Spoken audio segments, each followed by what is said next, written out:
Hi, I'm Callum Dilietto and we're here today at the Living Planet Centre in Woking to talk with Karen Gravestock, the Director of People Place at WWF UK. Hi Karen, thank you very much for inviting us to the Living Planet Centre in Woking. It's a beautiful building.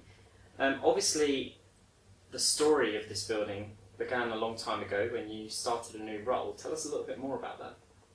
Back in 2012, I was the head of HR at WWF UK, and I put my hand up and asked if I could be involved in the project, which was to move us to a new home. At that point, we had identified the site, so we knew where we were going to be moving to, but we recognised there was quite a task ahead in terms of not just a physical move, which is fairly straightforward to organise, but something much more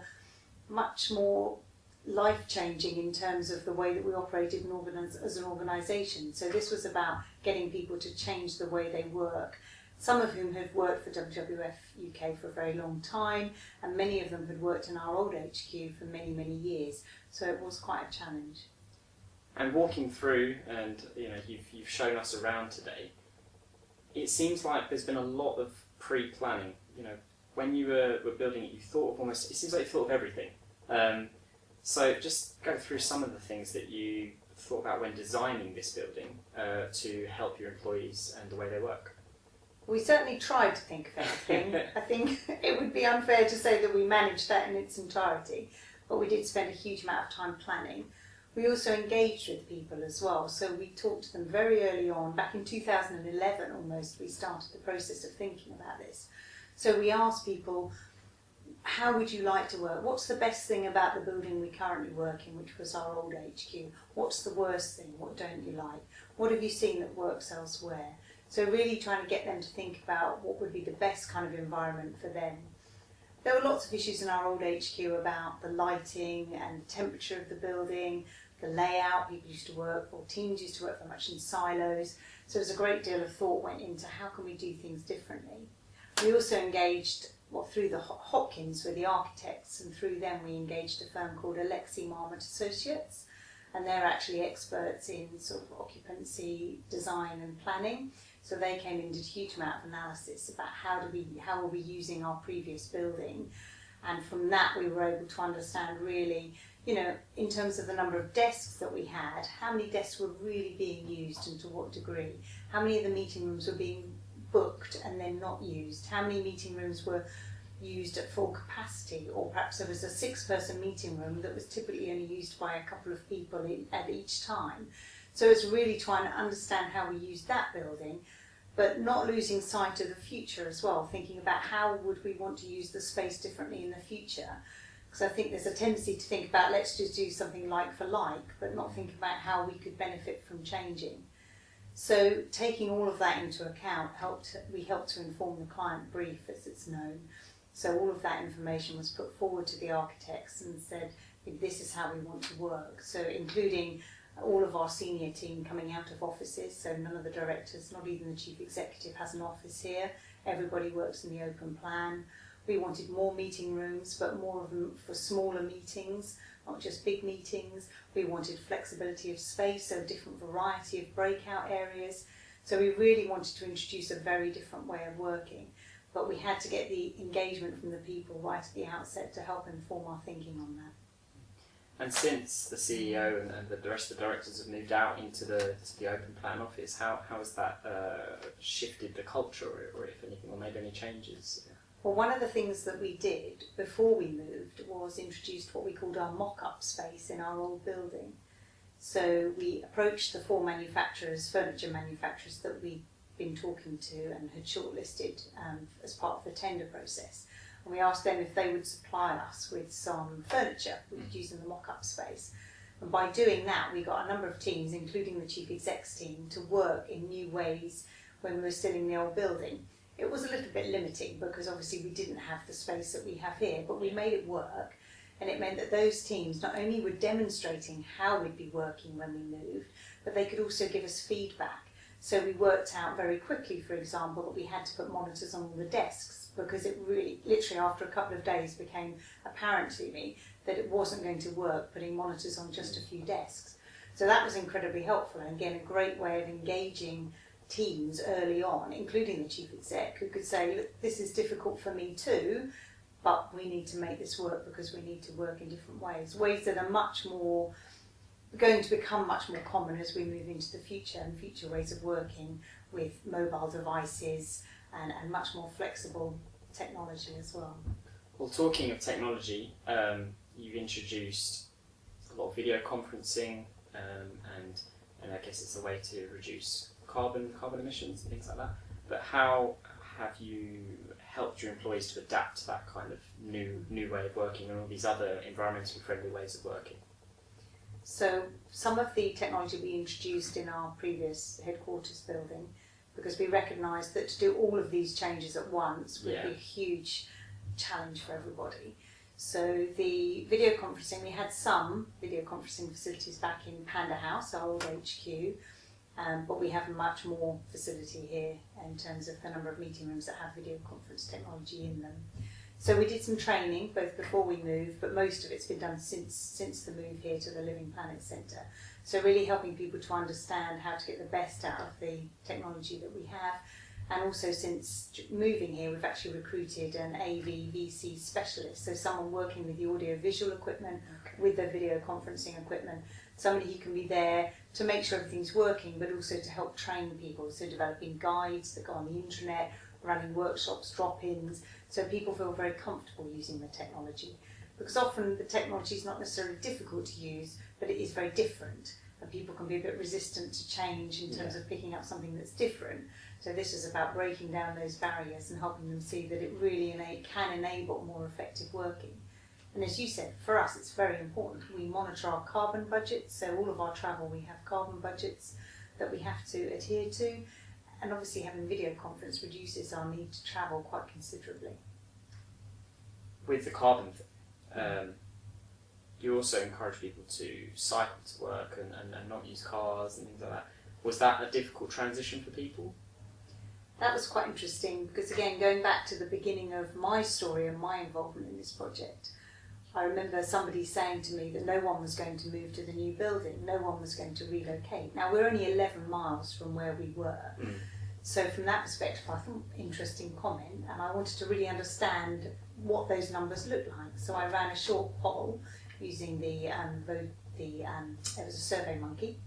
So we sent out a message just saying, based on what you know today, do you see yourself working in Woking? Yes, no, maybe. And we asked people to give reasons, particularly if they were saying maybe or indeed a no. Almost 60% of people said yes, almost 40% said maybe. Literally a handful of people said no for different reasons. But what was really interesting in that one was it dispelled the myth that was being suggested that no one was going to move to Woking, but what it also did was helped me understand the reasons why people weren't sure. One of those, or primary reason, was about how they were going to get here. Because although it's only 11 miles, at our old HQ we had free parking. So there was a real incentive to people to drive because they could just do so and park for free. Most people lived locally to the old building. So coming here, we don't have any car parking space. We are above a car park, but it's a council-owned car park. We do have 4 disabled parking spaces in that, but no others. Parking in Woking is considerably, it's a cost. It's a huge cost, and we're a charity. Travelling by train, again, there's a significant cost. So understanding that was really important at an early stage. So we held a number of travel workshops. So in those workshops, a small team of us, and I had 3 volunteers working with me, we shared lots of information about all the different ways you could get to Woking. So by train, by bus, by car if people needed to drive, but also, as you mentioned, cycle routes, so encouraging people to think about cycling. Here in the building we've got 5 showers, we've got a drying room, so if people get wet cycling in or have a shower and want to dry their towel, they can. We've got secure cycle storage for 30 bikes. So we're encouraging people to cycle in that way. But just going back to the driving, although we were encouraging people, and we always encourage people to travel sustainably, we weren't about to dictate to people how they travel. No, of course. That was really important for us to get that distinction. One thing we did do, we encouraged people to lift share, so we introduced a lift share scheme. So we recognised that sometimes for all sorts of different reasons people did need to drive, but we thought, well, at least by introducing lift share, and there are many people lift sharing now, then again it reduces the number of cars on the road. But what we did see that was quite interesting, where we went from almost 60% of people driving to work when we were in Panda House, that's almost reversed. We have almost 60% of people now travelling by train, because one of the reasons we chose this location, it's literally 6 minutes walk from the railway station.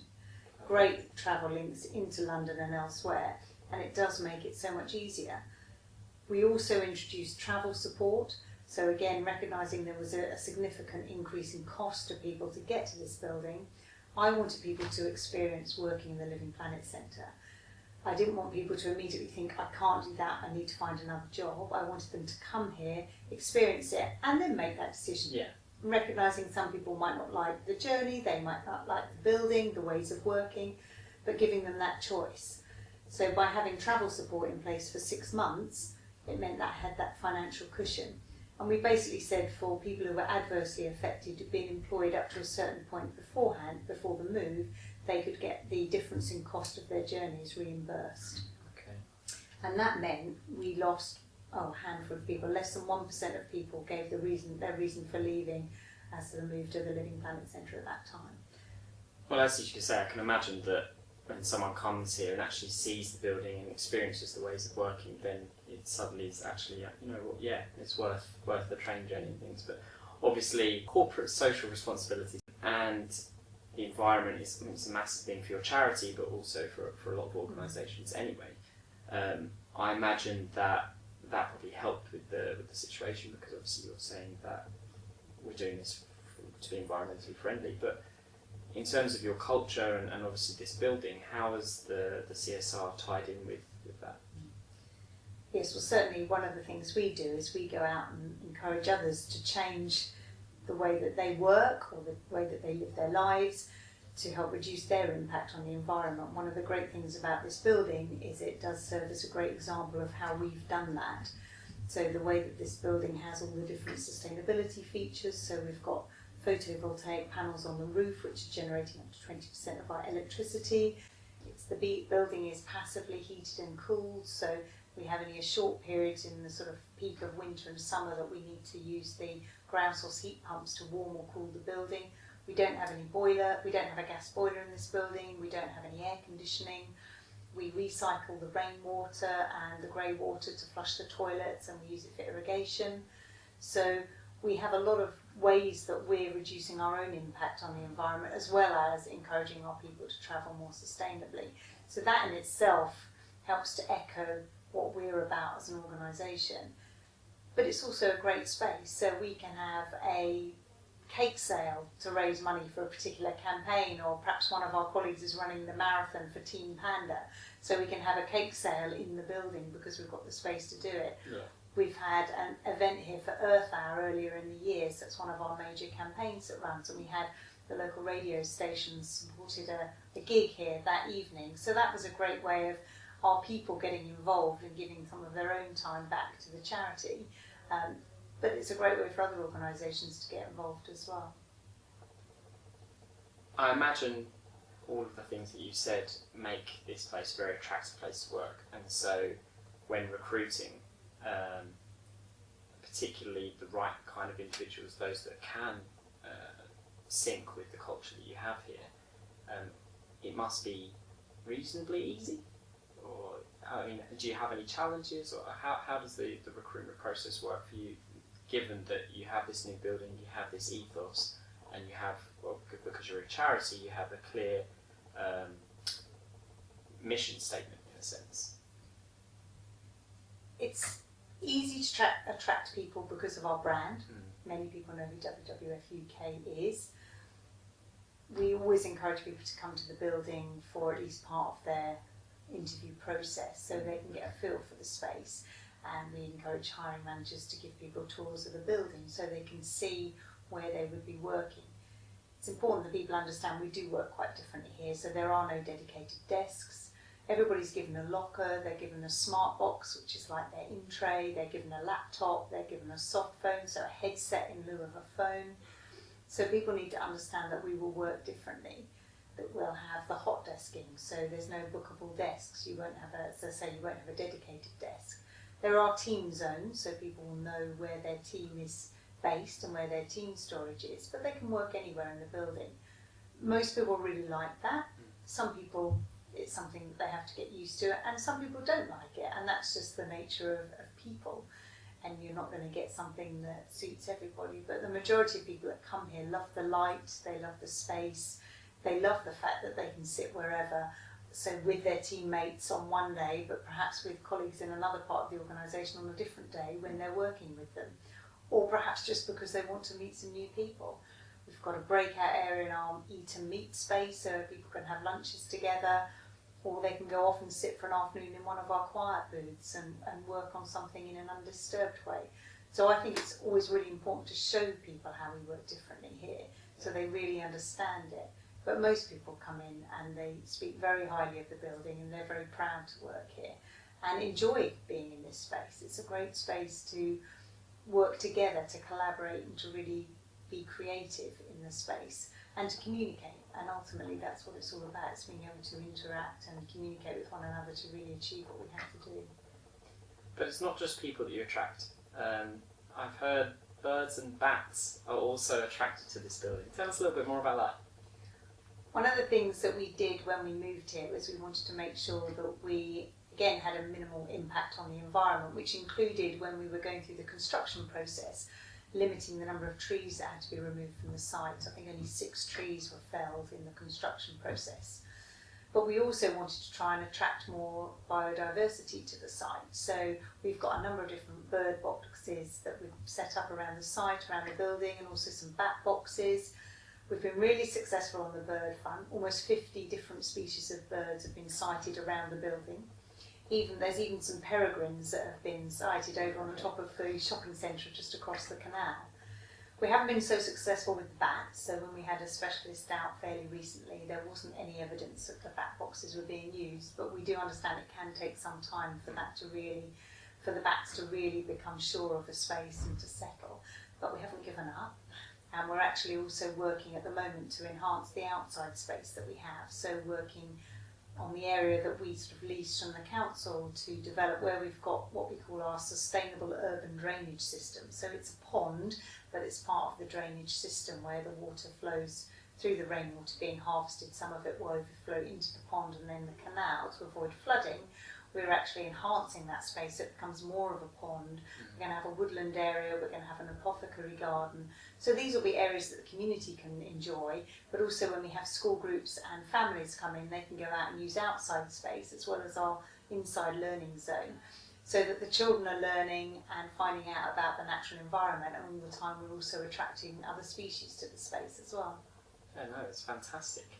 Well, thank you very much for letting us experience the Living Planet Centre. It's absolutely brilliant, and it deserves all the awards that it's been given.